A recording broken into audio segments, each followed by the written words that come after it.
எங்கள் வீட்டு ஸ்டைலில் செம்ம டேஸ்ட்டாக மணக்க மணக்க சூப்பராக ஒரு கருவாட்டு குழம்பு ரொம்ப ஈஸியாக இன்றைக்கி செய்யலாம்.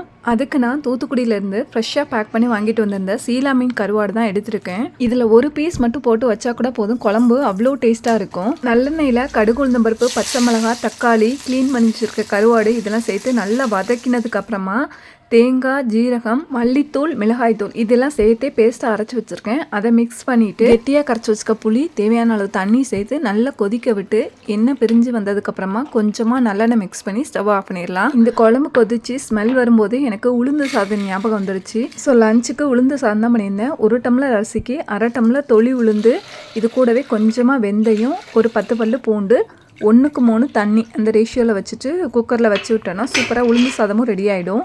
நம்ம ஆட் பண்ண கருவாடு ஃபுல்லாக கரைஞ்சி மணக்க மணக்க சூப்பராக கருவாட்டு குழம்பு ரெடி ஆயிடுச்சு. ஸோ உளுந்து சாதம், எண்ணெய் கத்திரிக்காய், இந்த கருவாட்டு குழம்பு கண்டிப்பாக ஒரு தடவை ட்ரை பண்ணி பாருங்கள் ஃப்ரெண்ட்ஸ். நன்றி.